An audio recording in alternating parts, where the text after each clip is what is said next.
maybe this title isn't exactly right, problem issues, because actually what we've been doing the last 2 weeks when we were talking about the doctrine of Islam, that's the biggest problem, because that doctrine takes people to hell. But our problem issues, we mean the interaction between Islam and the world, and all the issues you see. And of course, if we haven't heard about them enough since 9/11, we're going to be very front and center in this political campaign. So this kind of a week there's going to be things coming on. Latest thing in the Milwaukee paper, I think it was this morning rather than yesterday. When we get the appropriate place, I'll comment a little more on the different kinds of Islam. It said that President Obama, to kind of enter himself into the discussion a little bit, is going to be visiting a mosque in America for the first time. And it'll be interesting to see what kind of mosque it is and how the message comes out of that. I'll talk a little bit about that. So by problem issues, on page 9, there's this little space if you want to take notes. We're going to talk about the jihad issue and all that first, and then we'll see how much time we have left for the role of women and so on.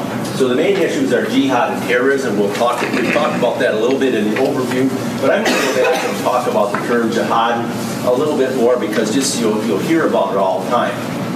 And of course there's a difference between jihad and terrorism and jihad and war. In other words, there are some Muslims who would say, I don't believe in suicide bombers, especially against women and children and civilian targets.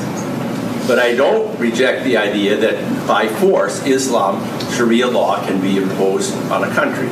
I mentioned that at the mosque down here at 13th and Lake, when I asked them how could Jews and Christians and Muslims all live together in Palestine, they said Jews and Christians could be allowed to live in an Islamic state. And what that means is what we'll be talking about today. If you want to know, well, what is a true Islamic state? Look at Saudi Arabia. No freedom whatsoever for Christians. Look at Iran, where even Muslims who are considered unorthodox are persecuted and driven out. In other religions, the people are killed. Christian pastors are killed. And then look at Pakistan. We had a pastor in Pakistan, more of a doctor. He had a medical clinic and everything. He and his family have had to leave Pakistan because their lives were under such threat. His brother was actually kidnapped, and miracle of miracles, somehow they were able to buy him out. And usually when that happens, you never see the person again. And they will come and write on your wall. Say if you have a Christian clinic, they'll come and write verses from the Quran, paint them on your wall. What happens if you paint your wall? You have blasphemed the Quran, and blaspheming the Quran is death. And that can be imposed even on other Muslim countries. So we have to say, well, what are Islamic countries actually like? Go and look. And there's a difference between endorsing terrorism and endorsing expansion of Islam by war and by government force. Not necessarily that they would make you be Muslims, but that they would not allow any other religion to be publicly practiced except Islam. Our doctor from Pakistan would very much like to go back there. He's quite courageous, would like to preach the gospel. I'm sure their clinic and everything has long ago been destroyed and taken over. I know them fairly well, but I haven't seen them for a while, and I think his wife said that life is gone. That life is gone. And maybe they can continue to preach through internet, through satellite TV and stuff like that. But none of those countries allow freedom for Christians, and that's what we're actually talking about here. So is there persecution and oppression, even if it isn't by outright terrorism? What do Muslims want in the West? In probably 2 weeks, we'll talk about the role of women in Islam. They're very sensitive to that topic. And of course, we have a little bit of flexibility between now and Palm Sunday. The 2 Sundays before Palm Sunday and the Sunday before that, we're going to look at the sites of Jesus in Jerusalem, his tomb, Calvary, all of those sorts of things. And then we'll have 2 other weeks in there, and I'm basically going to look at places where Jesus was in Galilee, like the places we heard about in the sermon this morning, and we can do that either for 1 or 2 weeks. So in about probably next week, we'll sort of decide Do we think one more week on Islam will be enough, or do you think we might need 2? So it's a question of, how many we do on Jesus sites, 3 weeks or 4 weeks. And I suppose we could always do one after that, but that's how far we have it worked out so far. The beginning of Islam. All the colored parts of this map are all areas that Islam conquered by war. And they were satisfied with that. How different history would have been if they had not been defeated in France. They got all the way up to the area of Paris, and they were defeated by a man named Charles Martel, which means the hammer. If they would have won there maybe wouldn't have been a Christian Europe anymore, and there never would have been a Reformation. Later on, Constantinople was the Roman Empire's east, and that was like a cork in the bottle that was holding them back. When Constantinople fell, that wasn't until 1453. Then they were able to take all this part of Europe. They reached all the way to Vienna. So 2 times they were right on the brink of eliminating Christian Europe, and both times by God's providence they did not. So everything from Spain to India was all conquered in the period of about a century by warfare. And Islam was imposed as, we could say, the state religion under the caliph. In Indonesia, I'd say that was probably spread more by commerce and what we could call preaching, but we'll talk about that. Somebody asked about the Crusades, and I'll touch on that again. And they say, well, Islam only waged defensive wars. But what they did, the Roman emperor was in the city called Constantinople, now called Istanbul. And they told him, we invite you to become a Muslim. And he respectfully declined. And they said, now see, you've attacked Islam. So we're fighting a defensive war against you. So if you decline to accept Islam, or if you decline to pay tribute, you are fighting a war against them. And they are simply defending themselves. To refuse Islam is to attack Islam. The Byzantine, that's a fancy name for the Eastern Roman Empire. The city was also called Byzantium, today's Istanbul. He politely declined. The Persian king was somewhat less polite in his declining, but in both cases it was Islam that attacked these countries. Some Christian countries, some like India, non-Christian countries. So it's a simple historical fact that cannot be questioned. It's not like a wild opinion or anything, that everything from Spain to India was conquered by war. And that Islam was made the state religion. And we'll talk a little more about how Christians were treated. No, when Muslims in the United States, when you have discussions with them, they're not... They don't have that open hostility that they do in these other countries, do they? Well, I told you what they said at the mosque on 13th and Layton. I asked them, how could Christians and Jews and Muslims all live in the land of Palestine? What would be an acceptable compromise? And they said an acceptable compromise would be that Jews and Christians could live in an Islamic state. In other words, that there should be an Islamic state. Now, whether at one point they would figure they can do that in the United States or not. Remember, when Muhammad was in the minority, what was his position on religion? He was for freedom for everybody. When he was in the majority, what was his position on religion? Changed. That's often the case. We can talk about specific countries. So the Crusades, they often bring up, well, the Crusades were such bad people. Well, the Crusaders did some bad things. There were all kind of mixed motives, political. The Pope really wanted to regain control over the Eastern Church. The Crusades happened about 1100. It's a good round number. In 1054, just before the Crusades, the Eastern Orthodox Church had formally broken ties with the Pope and said, we do not accept him as our leader. So one of his motives for the Crusades, if we go out there and help the Eastern Christians, they'll come back. And when the Crusaders went to Jerusalem, they really established a Roman Catholic form of Christianity there in the cathedrals and stuff like that, rather than the Orthodox. So the Orthodox didn't get quite what they wanted. But see, the issue was right here. The Turks had come in, and now the Turks were ruling the Islamic empires instead of the Arabs. And Constantinople was holding them back. So they had held out here for 600 years. 400 years at this point. And now they were trying to get through so they could get into Europe. After the Crusades, the Christians at Constantinople held out for another 400 years, until 1454, just before the Reformation. That's why during Luther's time, he always talks about the Turks threatening. You see, when Constantinople was built, then the Turks could come in, the Muslims could come in. That's why you have such a mess in Yugoslavia, where you have Muslims, and you've got Eastern Orthodox Christians, you've got Roman Catholic Christians, and you've got Muslims. And that's why Yugoslavia is such a fragmented thing, and there's so many bitter conflicts there. They're fighting about things that go back to the 1300s. So we can't whitewash the Crusaders and pretend, well, they were all really nice guys or anything. But to say that this is Christians kind of attack Islam, or somebody asks, people often say, well, the Crusades were a Christian version of jihad. That's really not fair to say that, because they were trying to capture back territory that had already been captured. They weren't going out and trying to capture the world. They certainly weren't trying to make Muslims Christians. They were trying to regain control of Jerusalem. Jerusalem was a collision point because the Muslims had made it an important city for them. It had always been important to the Jews, of course. The tradition why it's important to the Muslims, I talked about. The story is that Muhammad made a visit to heaven from Jerusalem. The Quran doesn't say that, it just says from the farthest mosque. And so the Silver Dome Mosque in Jerusalem is named the farthest mosque, the Al-Aqsa Mosque. And supposedly that's where Muhammad went to heaven.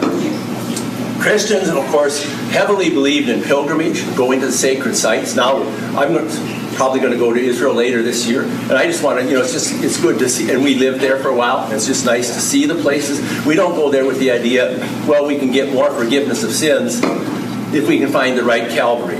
It's more to appreciate the history or to see where Jesus was. It helps you feel the stories of the Bible and that. Both Orthodox and Roman Catholic Christians believed in pilgrimage, that it was spiritually good for you to go to the tomb of Jesus. Just before the Crusades, the Muslim ruler, fondly known as Hakim the Mad, in Egypt, had destroyed the tomb of Christ. The tomb of Christ had existed for 600 years. When you go there now in Jerusalem, there's just kind of a stone box there. It's called the Edicule, and it kind of like represents the tomb of Christ. The tomb of Christ was destroyed. So that's the real background of the Crusades and the collision. And I think we would say the Christians didn't always treat the Jews very well either. Their record isn't so clean either. So in Jerusalem now you kind of have the two competing sites, the dome in the western part of the old city, which is over the tomb of Christ, now destroyed, and the Dome of the Rock. It's really a prayer place, not a mosque. For Jews, the place is the western wall. This is the foundation of the under Herod's temple. Really, Orthodox Jews won't go into the Temple of Mount because they don't know exactly where the temple was. I think there's very good evidence. It's right here. But only the high priest can go in the Holy of Holies. So really, Orthodox Jews aren't going to go up in the Temple Mount, because you could be walking around and you could be in the Holy of Holies where you're not supposed to be. So really, Orthodox Jews, they pray outside of the Temple Mount, not inside of the Temple Mount. And as far as the worship area, it's a Muslim area. So what is jihad? This is kind of review, but I think it's important. The closest translation we could have for jihad is probably struggle. And a Muslim can say, I am doing a jihad to become a better Muslim. Like we sometimes speak, a battle against the flesh. So jihad can be spiritual warfare. It can be trying to promote Islam by argument and reason. And some would say that the spiritual jihad is better or more important. Military jihad is sometimes called the lesser jihad, but groups like the Muslim Brotherhood and that, who were the ones fighting for control of Egypt, they always say all of these go together. You start with personal jihad to become a better Muslim. That's how you'll have more Muslim families. Then you can have a Muslim society and a Muslim state. And if you have Muslim states, remember the principle is always supposed to be all Muslim states should be under one ruler who unites all of Islam. That seldom happens in reality. Why? Because there's always five guys that think I am the one caliph that everybody should be following. And the ISIS guy now is coming somewhat more successful because they've said that the people in Libya now, they're saying we will accept the Islamic State. Remember, we called it the Islamic State in Syria, and the president referred to it as the JVT. They said, no, we're not the Islamic State in Syria. We are the Islamic State. All Muslim active groups everywhere need to be under one caliph. And we think this is the caliph that you should be under. So now there'll be ISIS in Yemen. There'll be ISIS in Libya. There'll be ISIS or Islamic State now in Pakistan. I think they're working. But the principle always is there should be one ruler of the Islamic world. He's called the Caliph or Caliph, the successor of Muhammad. So probably it's most fair to translate jihad as struggle. It isn't limited to warfare with weapons and armies, but it certainly includes warfare with weapons and armies. It's sanctioned both by the Quran and the Hadith. In the Quran, there's over 100 passages that refer to using the sword for Islam. And the so-called liberals would say, well, those don't really count. There was a guy on TV last week from a movement I'll be talking about. He said, well, we have to redo the Quran for the 21st century. But remember what I said at the beginning. To be fair, we're going to define Islam as what the Quran says. Just like we would define the Bible as Christianity. What does the Bible say? That's the fair way. Jihad is often abused. Just like anybody that doesn't like a political opponent, they'll call them Nazis or fascists or something like that. Anytime Muslims are fighting each other, they'll often say they're fighting a jihad. In other words, if there are rebels against Assad, they certainly say they are fighting a jihad. When Iran and Iraq were fighting each other, the Sunnis against the Shiites, both Saddam Hussein, who wasn't particularly religious, and the Ayatollahs of Iran, they were both fighting a jihad. Because see, the real Islam is my Islam. The real leader of Islam should be me. Saudi Arabia says we should be the leaders of the Muslim world. Iran says, no, we should be the leaders of the Muslim world. Naturally, all of them, when they're fighting Israel, they're all doing jihad. Certainly Osama bin Laden, he always spoke about his war against Crusaders and Jews. Crusaders and Jews. Crusaders, of course, is his term for Christians. So Islam's mission is to rule the world. Remember I told you already Thomas Jefferson, who was kind of religious but not a Bible believer. He didn't believe in the Trinity and Christ as Savior, but he kind of believed in the general providence of God. Thomas Jefferson was the first American president to fight Islamic terrorism. He fell into that because they were capturing and enslaving our people. And they told him, we'll stop doing that if you pay tribute to Islam. So Thomas Jefferson tricked Adams into inventing two things. Building up the U.S. Navy and the famous hymn, From the Halls of Montezuma to the Shores of Tripoli. So they created the Marine Corps so that when Jefferson became president, he would have a means to fight against Tripoli, where the Barbary pirates, where the Muslim pirates were coming from. And so all of this is nothing new. It's stuff that has been there all from the beginning. This is the Quran itself. Give tidings of painful doom to those who disbelieve, excepting those of the idolaters with whom you have a treaty. So you can make a temporary treaty. Saudi leaders could say, well, we just made a treaty with the United States to help them, to get them to help us against Saddam Hussein, or to get them to help us against Iran. You can make a temporary treaty. And who have abated nothing of your right, nor have supported anyone against you. So if you make a treaty with non-believers, okay. Fulfill your treaty with them till their term. Allah loves those who keep their duty to Him. When the sacred months, that's the treaty, have passed, slay the idolaters wherever you find them, take them captive, besiege them, and prepare for them such an ambush. If they repent and establish worship and pay the poor due, then leave their way. The more modern view is you have three choices when Islamic forces copy. You can become Muslim. A lot of times they didn't necessarily want that, because if you stayed Christian, you had to pay more taxes. Or you can pay the tax, or you can die. So there are three options. The difference about ISIS favors the third one. You can die. You can become Muslim, or you can die. Many Muslim empires have actually favored the second one. You can live as second-class citizens, and you can live in an Islamic state. The flag of jihad, again, is nothing new. You probably see this on TV all the time as the ISIS flag. They didn't invent it. It's just what has always been the flag of jihad, the verses from the Quran. And they simply are saying, we are the successors, we are the ones who carry on what has always been the case of Islam.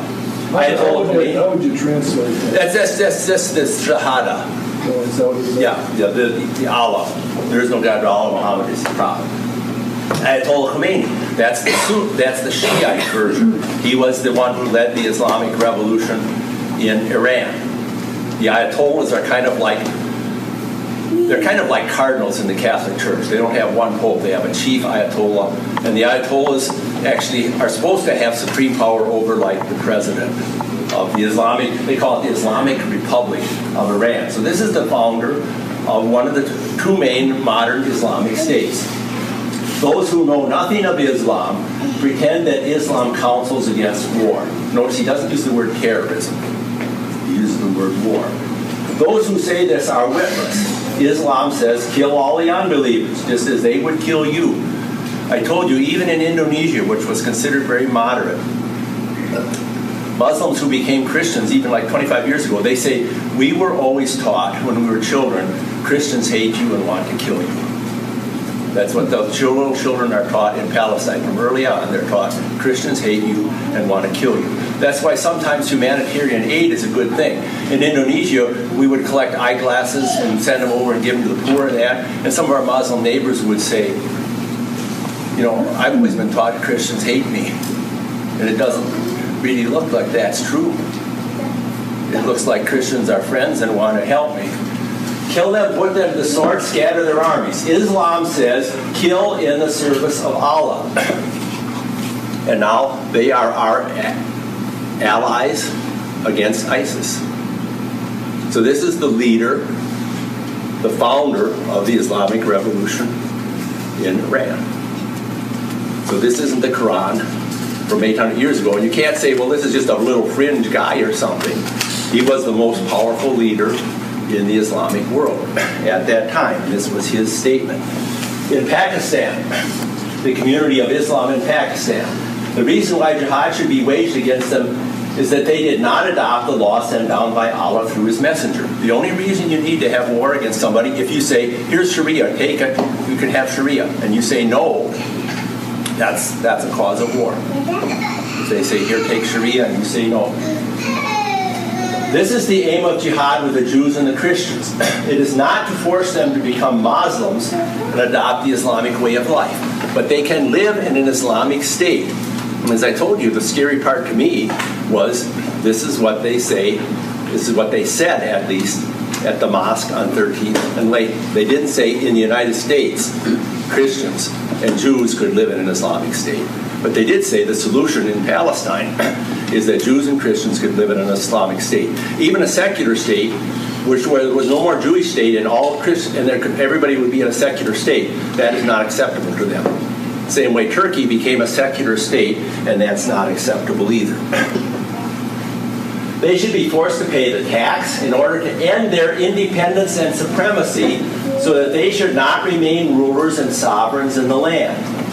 These powers should be forced from them by the followers of the true faith who should assume the sovereignty and lead others toward the right way. This is exactly what was said to Thomas Jefferson over 200 years ago.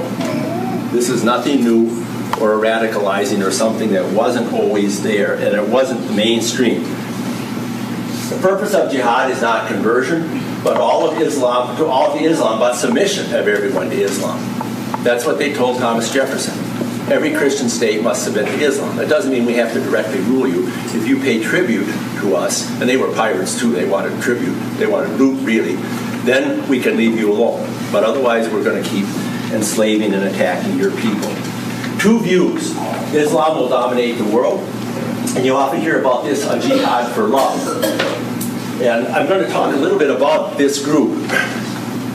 Ahmadiyya. Twice in the last week, I've seen somebody on TV saying Islam is a religion of peace, and this is the true and real Islam. And then in the little print down at the bottom, it said he's the leader of the Ahmadiyya Mosque, and there is one of those in Milwaukee.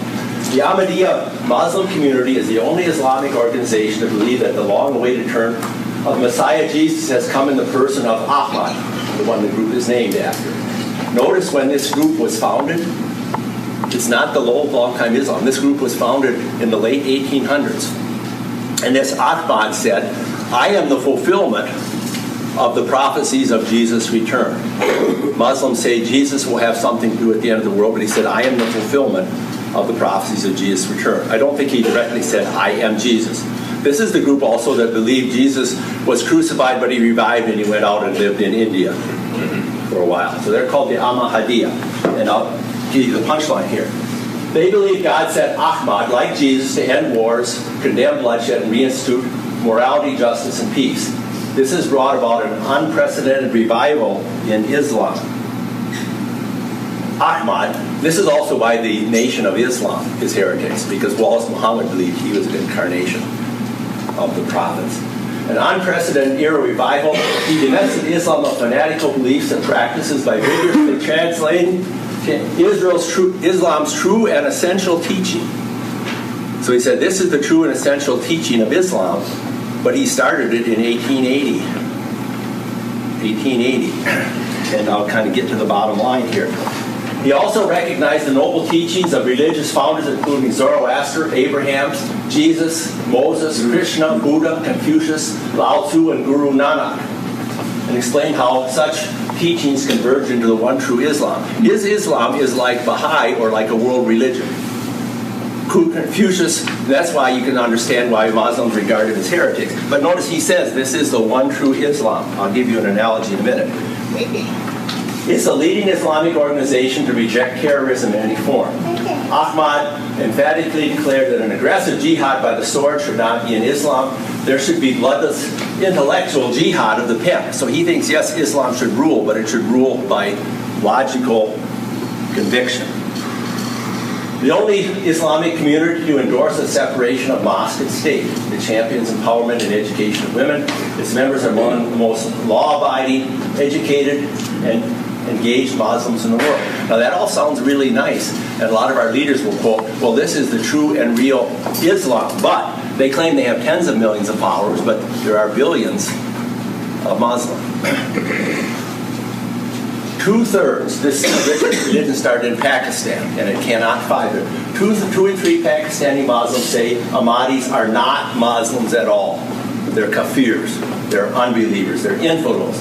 Only 7% of the Muslims in Pakistan even would grant the Ahmadis as the status of being Muslims. He said they're not Muslims at all. And they are banned by the state of Pakistan. Well, 26% say, I don't know, maybe they are, maybe they aren't. So to say, well, this is the true Islam, it would be very much like this, saying Jehovah's Witnesses are the true Christianity. Jehovah's Witnesses claim they are the true religion of the Bible, don't they? They say we are the real witnesses of Jehovah. Or maybe even a better example, and probably numerically similar, would be the Mormons. We can't say Mormonism is really Christian because they don't accept Jesus as Savior from sin. But Mormons will commonly claim they are a Christian church. And so this group that supposedly represents true Islam, it's a cult where this guy makes himself the Messiah. Their leader made himself the Messiah. And he does teach truth. And his truth is all religions are the same. We shouldn't have war. We should all love each other. But in Pakistan, its home territory, only 7% of the people even would say, yes, I think they are Muslims. So when you see these people appear on TV, or when a political leader says, well, the real Islam is about peace, take a look and say, are they actually saying Ahmadiyya is the real Islam? If so, I don't think they understand what they're saying, because they're really endorsing a cult whose leader thought he was the Messiah. Which I think they'd be more embarrassed to do that than anything else. So a lot of times, is it really an Ahmadiyya community? There are other liberal Muslims just like there are liberal Christians. We would say, I'll give you an example. We would say, what is real Lutheranism? Some people would say, well, the ELCA has the most members, they must be the real Lutheranism. We would say we have to define the real Lutheranism by those who believe what the Lutheran confessions following Scripture teach. Those who believe in infant baptism, those who believe in the Lord's Supper. Again, we would say we have to define Lutheranism by the doctrinal statements of Lutheranism, not by what somebody says, or even necessarily by numbers. But the Ahmadiyya, they don't have either the numbers or the long history of Islam in their favor. They're a new, we'll say modern, almost humanistic, it's all the same religion. Whether you have Buddha, whether you have Confucius, it doesn't really matter. So when you hear about the true Islam, ask about that. This one is just a hadith. Should people be forced to be Muslims? Allah's apostle Muhammad said, I have been ordered by Allah to fight the people until they say, none has the right to be worshipped but Allah, and whoever has said it, then he will save his life and property. So Muhammad supposedly said, the first thing the person should be told, you must worship Allah. That would be the first option. This also is tradition. Whoever changed his Islamic religion, then kill him. How do you become a Muslim? Say a lady marries a Muslim, and she says, there is no God but Allah and Muhammad is the prophet. She's now a Muslim. If she comes to regret that and repent and goes back to her Christianity, she would be subject to death. Same way in Saudi Arabia. If I'd be in Saudi Arabia and they'd catch me passing out Christian stuff, it's because I'm an American citizen, the government, probably all they would do, they'd put my name on the computer and make sure I left Saudi Arabia that very day and never came back again. But they probably, because they need the American support a little bit, they wouldn't kill me. But a Muslim who became a Christian could be put to death.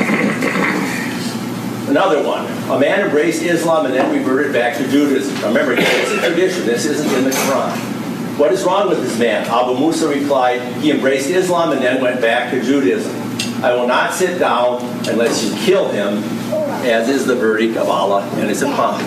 And so you should ask a Muslim who says, I believe in peace and so on. So you should ask him, so you are actively working and writing to the Saudi government and asking them to retract this policy that anybody that leaves Islam will be put to death.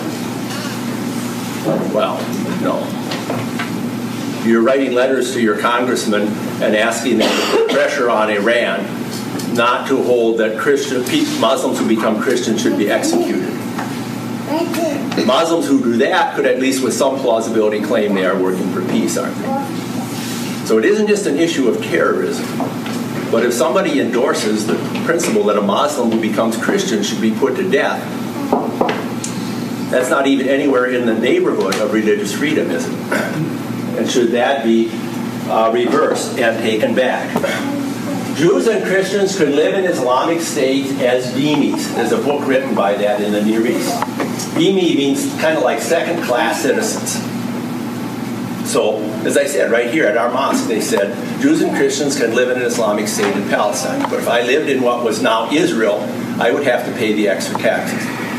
And I could not openly, publicly worship. I have to pay the extra tax. And they would say, well, that's just fair. You guys are Christians, so you can't serve in the army. Well, that already shows it's an Islamic State. If you can't serve in the army, isn't it proper that you pay more?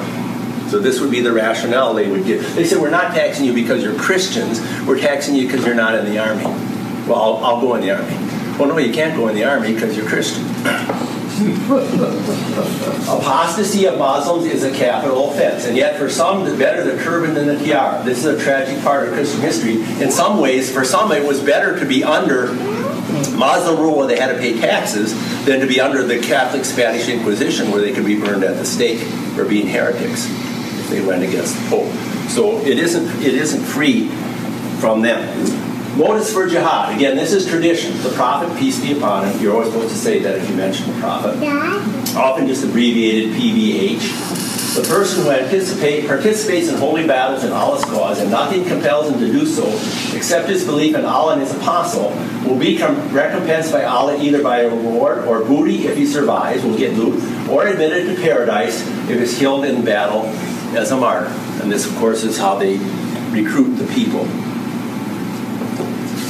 Another tradition, our prophet, peace be upon him, has informed us that our Lord says, whoever among us is killed will go to paradise and lead such a luxurious life as he has never seen. And of course, often the interpretation of that luxurious life, I don't know what they often the women martyrs, but is the prevalence of beautiful women. It seems like you're quoting this Sadi al-Bukhari. Yeah.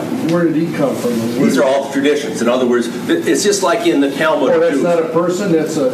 Yeah, Sahih al-Bukhari is a person. Yeah, where did he come from? He's one of the guys who gathered all the traditions together. Oh. It would be like, among the Jews, he'd be like a scholar who collects the Talmud. And so The ones that aren't written in the Quran, the traditions have, that's the hadith I've been talking about. They say, Muhammad's friend Omar said that. The prophet said this. So that's the traditions. This is another one. Risala, that's another one of the traditions. The choice given by the Muslim to the enemy is for the enemy to accept the Islamic faith, to pay tribute. If they accept either one of these, they are then to be fought. So you could say, will your country become Muslim? You say, well, no thanks, we are Christian, or no thanks, we're a secular state. That is a grounds for war from Islam against you. That would then become, by their definition, a defensive war. Flight from the enemy in battle is one of the mortal sins in Islam when the enemy are twice the number of Muslims or less. If they're more than twice as much, they got us outnumbered too much, run away and live to fight another day. A Muslim is under obligation to fight the enemy under the command of the Muslim ruler, whether such a ruler is a devout Muslim or a sinner. So even any Muslims who hated Saddam Hussein could say, well, if Saddam Hussein is fighting the Crusaders and the Jews, we should still support Saddam Hussein because he's a bad Muslim, but he's a Muslim. So we should support him against the Jews and Crusaders. Does that last statement mean that if you're a Muslim, you're not a sinner? For them, sinner means what it does for the Pharisees.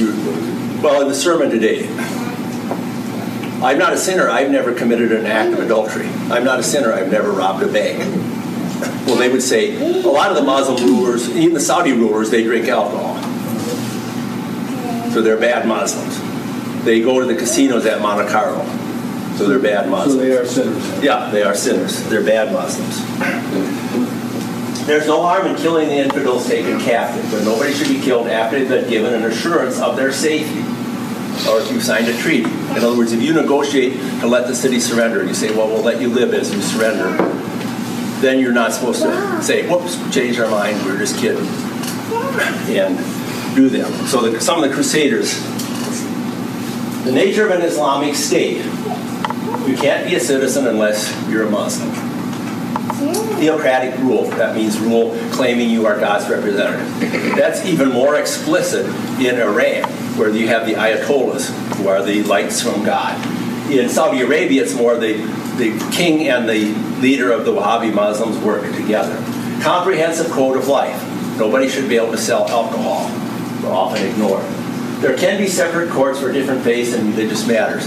In other words, they'd say, if a Jew is being accused by Jews because he's eating pork, we would allow the Jewish authorities to deal with that, as the Roman emperor or someone did.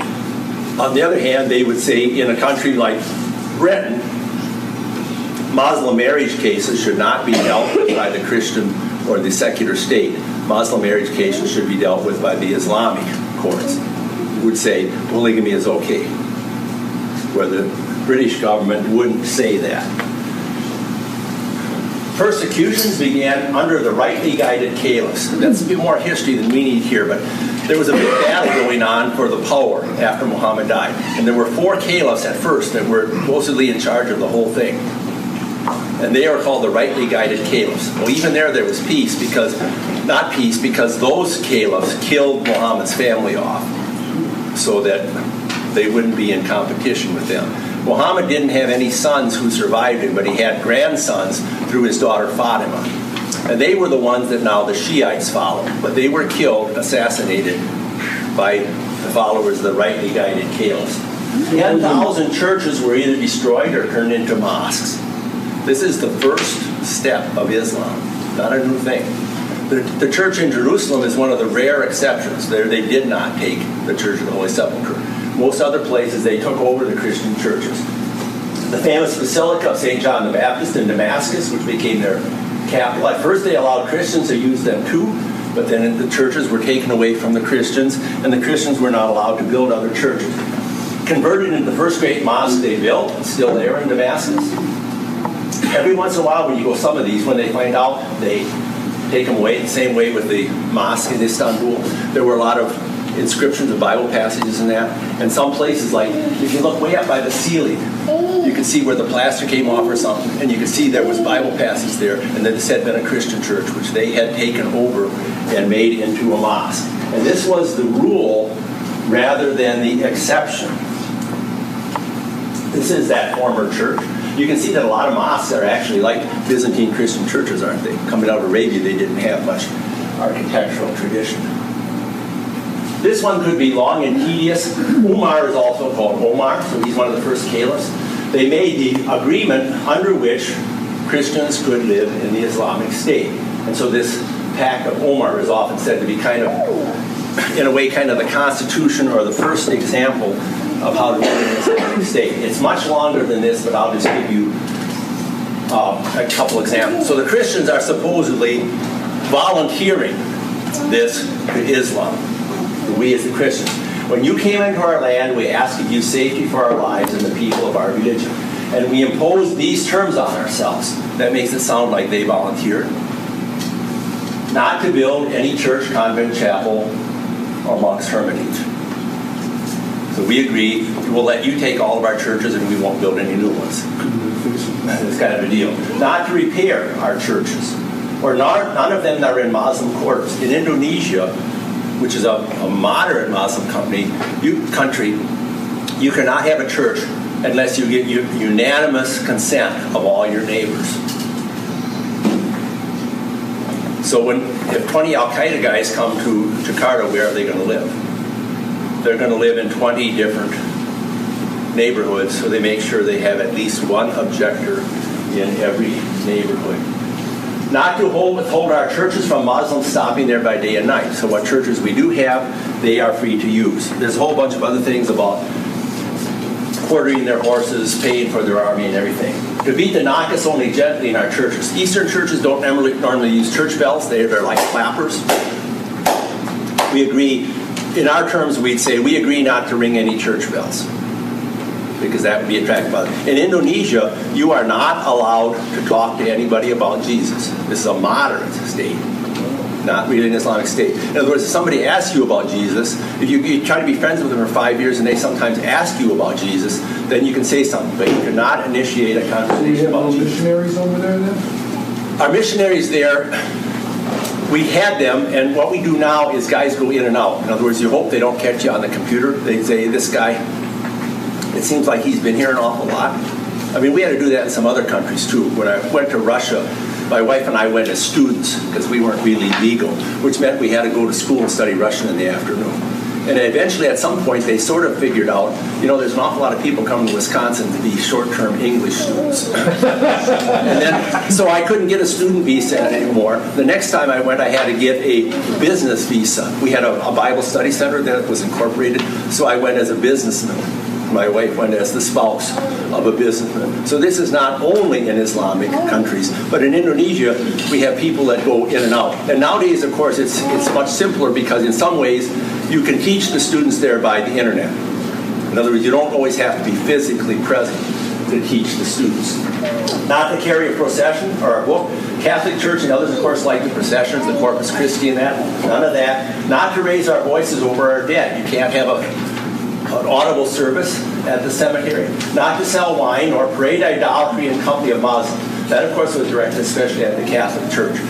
You can't have statues of Mary that could be seen by Muslims. Not to entice a Muslim to our religion, not to invite him to it. And this goes on, and I'm not going to bore you all with it. If there is any valid complaint that they have against Christian countries, it's the colonialism around 1900. The British and the French, with a little bit of Italians and stuff and Dutch in there, they basically had colonial control over all of the Islamic world. This was certainly not out of any Christian motive.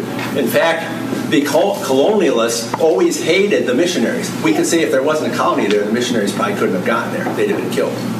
The colonialists hated the missionaries, like the British East India Company hated the missionaries. Why did they hate the missionaries? Because the missionaries loved the native people. The missionaries that were trying to help them. If they didn't have medical care, the missionaries would try to improve the medical care. They would try to improve education and agriculture. So the colonialists really didn't like the missionaries at all because they wanted to use this religious conflict. The British were really good at that in order to control the population. Like in India, they'd use the Muslim against the Hindus, and so on. In Nigeria, they used the Muslims in the north against the Christians in the South. So we can say colonialism is a whole political issue, but we would certainly say it was not out of a Christian motivation, quite the contrary. The colonialism was out of economic desire for control. And so all the way from Morocco, all the way to Indonesia, which was under the Dutch, almost the whole Muslim world was under the control of Europe. And of course, World War II was what ended that. It began breaking down before that, but these countries again became independent after that. And the British were actually the main ringleaders. I could take every country from Morocco to Indonesia and go through a whole bunch of things. And you read about it in the paper all the time. That would take us a whole hour in itself. Yugoslavia, Israel, Pakistan, all the places where there's violence, and a very high proportion of it, a high proportion of the victims are Muslims killing each other, aren't they? Just like who in the United States kills a high proportion of drug dealers? Other drug dealers. Other drug dealers, I think, kill a lot more than the police do. Yeah, the police do. So there's always, I mean, there's the innocent victims bystanding, but a lot of the victims of drug wars are drug dealers, aren't they? In the mob here in the United States, mobsters kill more other mobsters than anyone else. So this is also true. There is a lot of this violence is against other Muslims. I'm only going to talk about Indonesia out of all the countries because that's where we had missionaries. We can't have anybody there permanently now. The church has to be more on its own. And Indonesia was always considered a very moderate country. Now it's becoming more militant as people come from the Middle East. You might like low gas prices, but one advantage of low gas prices, it has its pluses and cons. There's a lot less oil money to go into funding these Islamic groups. The world, Saudi Arabia and Iran don't have as much money. So Indonesia, island nation of many different ethnic groups, the Dutch were there. So there were Christians in certain parts, Protestant Christians, but mostly Muslim. The Christians were mostly in the east, the purple areas, and we try to work also in the purple areas, but the main island of Java, Jakarta, very solidly Muslim. That's where our church really started and where I guess you could say its center was. Christians are suffering persecution at the hands of Muslims, especially in the islands of Celebes. There's regular these headings and so on. And when I first started this some years ago, I said, well, so far our churches haven't been destroyed. Can't say that anymore. This is our church. It's about 15 minutes from the police station. It took them about 4 hours to destroy it. Where was this at, Indonesia? Yeah, this was our church in Jakarta. This is the church. And it took them about 4 hours for the church to be destroyed. When did the police arrive? We were 15 minutes away. 15 minutes after the church was destroyed. So we can't anymore say that none of our churches have been destroyed. This was not officially by the Indonesian government, but by the Muslim groups there. So our church there is gone. Our missionaries they come in once in a while and they just stay at a hotel or something. But I said in the computer age, that's kind of dangerous because, once when I was in China, they asked me to take off my hat and they took a special picture of me. And I wasn't really explicitly preaching or anything there, or like to get into some of the old parts of the Soviet Union. I would have to say, I did not tell the truth, but I didn't tell them all the truth. They'd say, why are you going to Minsk, Belarus? And I said, to visit my friend. Where are you going to stay? I'm going to stay at my friend's house. And I suppose if they asked me, are you going to teach any classes? They directly asked me, I probably would have to tell them and I wouldn't get in. But I think we say, you don't tell them the whole truth. You don't say we're coming to China to try to preach the gospel. What happens if you're carrying your Bible? They would take it away. Not in Eastern Europe, but it just depends on the local officials. Some local officials, like our churches in China, the house churches, they're obviously illegal.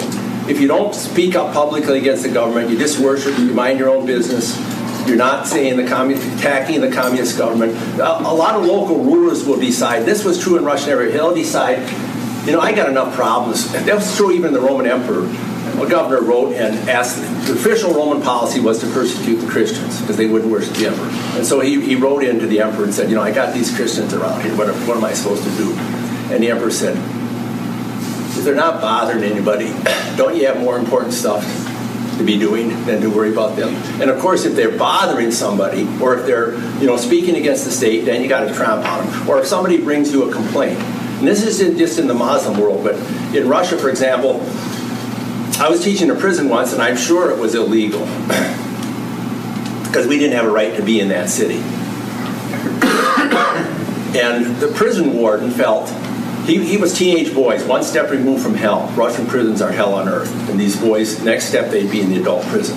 And so we were teaching them there, and I can't tell you about all the experience. It was fun doing it. And so I asked the head missionary, was what I did today illegal? And they said, they haven't yet told us that it is. And so they'll do it. We did not legally have a right to be in that city, but like every place I was, you had to register your passport with the hotel, and you knew it went to the police station, it was gone. We couldn't stay in that city. I didn't have a right to stay in that city. So what the missionaries did,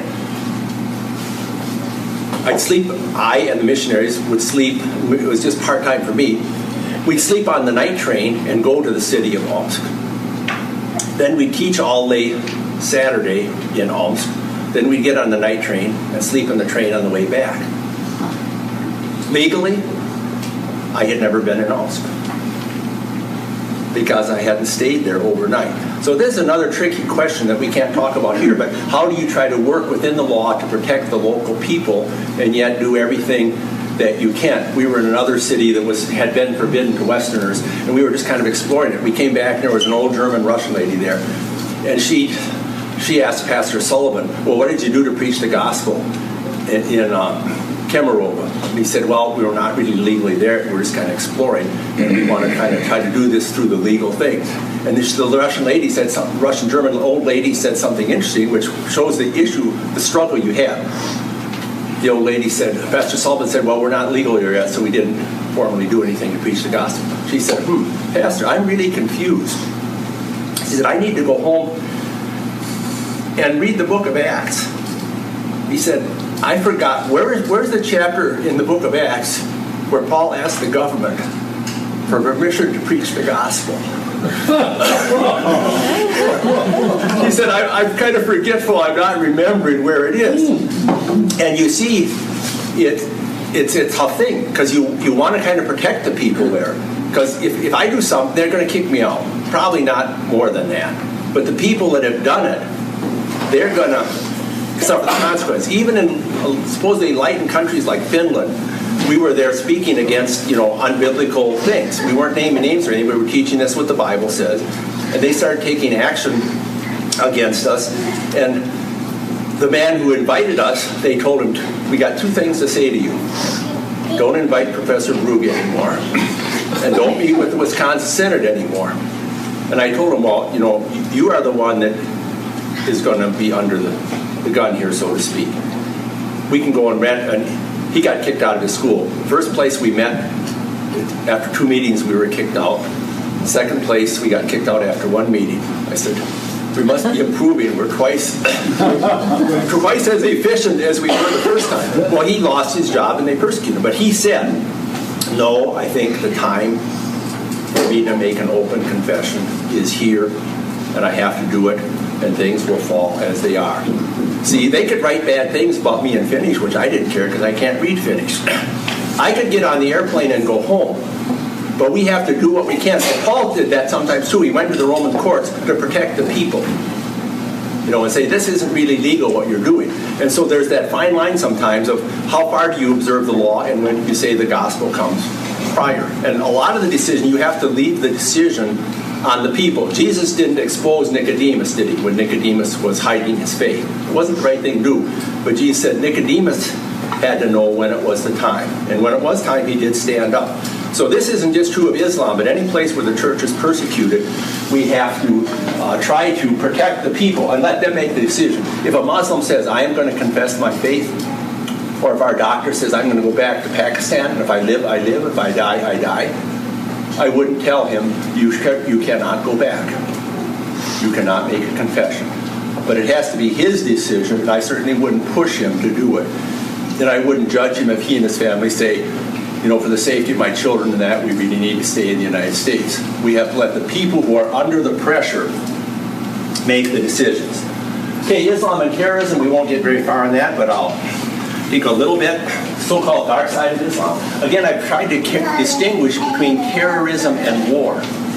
Muslims who might say it's okay to use war for Islam might say, I don't endorse suicide bombing. Although that endorsement is much more common than we might think. In some ways, every cloud, they say, has a silver lining. It's hard to see anything bright and encouraging about terrorism. There's only one kind of small silver lining. The fact that there is so much terrorism coming out of Islam leads some Muslims to say, wow, where is this coming from?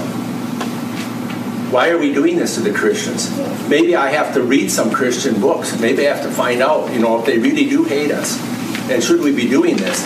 And so sometimes, like Joseph in Egypt or the 3 men in the fiery furnace and that, sometimes even situations of persecution, as hard as they are for the people that have to endure them, even then the church sometimes grows to them, doesn't it?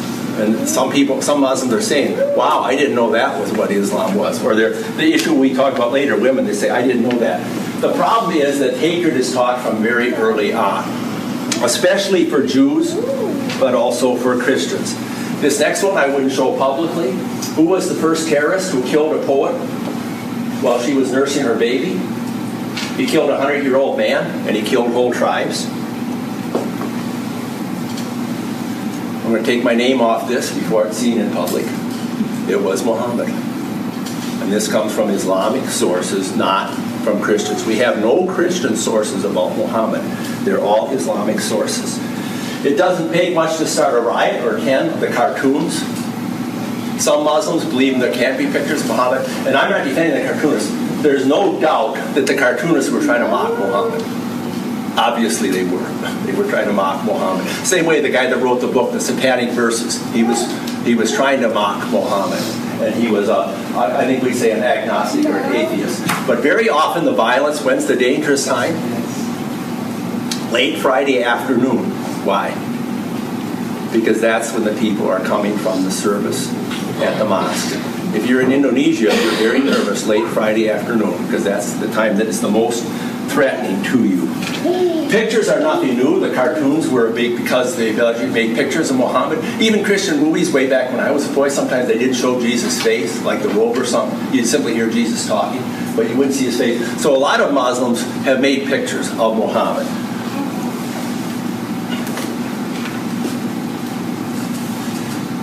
Other Muslims have not shown his face. You see on this picture, I don't know how clear it is in light here, everybody except Muhammad has a face, but the face of Muhammad is hidden so that nothing represents Muhammad. And I think we can say the cartoons were intended to be offensive, but even when they complain about this or about little thing, the stuff that they put out, especially the stuff they put out against the Jews, is just really awful. Why don't they like this picture? It's true, but I've already told you I wouldn't say it. It's Muhammad with a 9-year-old girl, and they're not playing with toys. Leave it at that. So Muhammad married this 9-year-old. He married her when she was 6-year-old. There were political reasons in it. He began a married life with her when she was 9 years old. It doesn't help to say that to a Muslim. It just makes them mad. But it's true. I think it's unproductive to try to start by attacking Muhammad. I told you again and again, we have to talk about who Jesus is. But they would be very offended about this because it tells the truth of what was actually the case. And then, I mean, if you just read the stuff that comes out of Egypt and Islamic countries against the Jews, it's just totally vile. The leader of Egypt, Morsi, who has been put out now, he said the Jews are the descendants of pigs and monkeys. He's the leader of the Islamic movement of the Muslim Brotherhood. So this is not kind of a strange outward thing. The reason I call it monsters is especially the way that the children are taught to hate. This is, again, nothing new. I mentioned they killed Muhammad's grandsons in the inter-Muslim wars. And of course, there was a great deal of political motivation in that. Wahhabism is the form in Saudi Arabia. Our English word assassins comes from, what did the assassins do to get hyped up? Hashish, drugs. So they took drugs in order to get hyped up. They're first formal terrorist groups. So there have always been terrorist groups. And that's not to say all Muslims approve the so-called assassin. That's where we got our English word. Wahhabism is quite important. Again, this was only in the 1700s. The Unitarians is their name. There is no God but Allah, not Jesus. This is the religious power that's behind the Saudi throne. So that's one school of Islam. And the alliance between the Saud family will be kings. You guys will be in charge of this. If you don't do any terrorism here in Saudi Arabia, okay, we go to America or Europe or someplace. We're not going to do too much.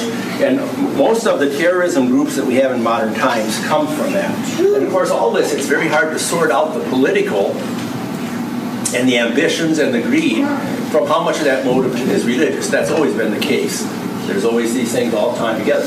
So the Saudis and the Islamists are in a very dangerous alliance. The same thing was true in Egypt. The Egyptian government tried to be allied with them, but they made peace with Israel, and then Sadat was assassinated. And so there have always been these kind of issues. As I said, not all by any means, but a very large percentage of the victims of gangster or drug dealer crime are other drug lords.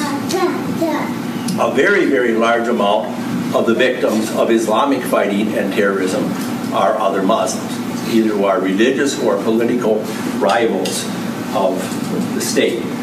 I won't start this now. I'll wait till next week. The Muslim Brotherhood, which you heard a lot about a couple years ago in Egypt, is kind of the mother of all of the terrorist groups that are around now in the Middle East. But again, one terrorist group, ISIS would probably kill all these guys because they're competitors for being the caliph. So there'll always be this competition within. I'll take a few questions. This isn't the happiest situation, but again, we define Islam by what the Quran says, and we define the political part of Islam. How has Islam behaved in the last 1,400 years? How have the main Islamic states behaved? You have a few isolated groups like the Ahmadiyya, but just as we wouldn't say we want to take Jehovah's Witnesses and Mormons as typical of what Christianity is, we would say we have to define it by the Bible. We say we have to do the same thing here. We have to define Islam, the main Islam, by the Quran and by the history of what Islam as a state movement and what is it operating. We find it's for 1,400 years, it's been the same pattern. And it's been the standard mainline pattern. And there haven't in the past really been protest groups within Islam because they are eliminated. Just like the Ahmadis can't really openly operate in Pakistan because a lot of the fighting is I'll take a couple questions and then we'll close with prayer. Next week we'll kind of try to finish this off and get into the issues that are raised about the role of women, their defenses, and how much of it is cultural, how much of it is Arab rather than Islamic. We'll deal with some of those issues. I'll take one or two questions and then... the Muslim Brotherhood are Shiite then? No, they're Sunni. So there's interaction between Sunni and Sunni as far as who's right, who's wrong. Yeah, ISIS is Sunni, but ISIS and Saudi Arabia rulers are both Sunni, but they bitterly hate each other and they're competitors for the control of Sunni Islam, which they regard as the real Islam. But Shiite Muslims like Iran can cooperate with Sunni terrorist groups if the Sunni terrorist groups are fighting Israel or fighting the United States. Remember the slide? Yeah. You can help a bad Muslim against Crusaders and Jews. How many different groups are there? Sunni, Shiites? Sunni and Shiites are the main things, but there's many factions within them. And like the Ahmadiyya I told you, they aren't considered by Muslims as genuine Muslims. They consider themselves the real Muslims, just like the Mormons or Jehovah's Witnesses would be. In Saudi Arabia, you have a Wahhabi party. So there are many, many parties within Sunni and Shiite Islam. And then there are, Baha'i is another kind of cult that came out of Islam. And I don't think they bother to claim that they are Islamic. So ISIS just kind of, Osama bin Laden was removed and a new guy kind of comes in and says, now here's a real Islamic state. So the Iranian state and the Saudi state, neither one of them support ISIS because they're their competitors for influence in the Islamic world. they probably could support them and send them guns if we had American troops there. They could help them undermine American troops, but then they might calculate, well, we better cooperate with the Americans here because otherwise they'll kill us. Pakistan did not stop us from flying over Pakistan to bomb Afghanistan because they felt the Taliban weren't good for them either. But all of these things, and I'm trying to stress very important, we can't put things that are judgments about political things on the same level as what the Bible says. Like how exactly should we respond to it? That's a matter of judgment. Is it wise we send more troops there or we don't? It's not a religious issue. It's not an issue that the Bible answers. Okay. I was just wondering, what about that terrorist that we arrested in Milwaukee earlier this week? Would you hear anything? Well, the terrorist he said arrested in Milwaukee. What we don't know is how much he was a gullible guy. It seems very clearly, any time the police do things and they use undercover agents, or if they have informants. I was on a jury once, and the prosecutor said, we're going to bring an informant in who was wearing a wire, and as you might guess, informants are not often choir boys. And when the guy came in, he had chains on him, and he had the orange suit, and he had the whole works. But we didn't depend on his word. He was wearing a wire. Well, obviously, he was wearing a wire and hoping to get a better deal for himself. So the thing about, there's this idea of entrapment. So I can't make any judgment about that. What would he have done it? Was he right on the brink of doing it, or did he kind of get encouraged by the agents who were saying, well, we think we could get you a machine gun? Well, would he have just got someplace else and they were trying to expose him? So I don't have any negative judgment about that. But all the conversations were in Arabic, so they had Arabic informants. Again, an undercover police officer who's going into drug things, he really has to pretend he's a drug guy, doesn't he? He can't go in and say, hi, I'm a cop, I'd like to bust you for doing this. So that involves yet another issue. What is the proper role of undercover investigators? And is there a danger that they not only prevent crimes, but do they encourage them? So was he a naive kid? From what I read, I don't think he was just a naive kid. And yet, most of the terrorists are naive kids that are talked into it by someone. So I think just keep your eyes wide open, watch it, say, here are the facts, and I'll try to form a fair judgment. Okay, I'll close with prayer. Well, Lord, we know we live in a sinful world, which there are dangers of every kind for people of every faith and every nationality, and often, as the text for this week show, hostility is directed toward Christians and your word. We pray that you will help our government and also Muslims who want to live together in peace work hard to prevent terrorism and to work for peace and freedom for all people. Give our leaders wisdom and good judgment that they become well-informed and aware of the dangers that threaten our lives and also our religious freedom. If it is your will, give us freedom and opportunity to preach the gospel. And if it is your will that we must endure opposition and hardship, give us the courage and the faith to remain faithful to you. We know the world will always be at war with itself until Jesus comes to bring the time of perfect peace. Even so, Lord Jesus, come. Amen.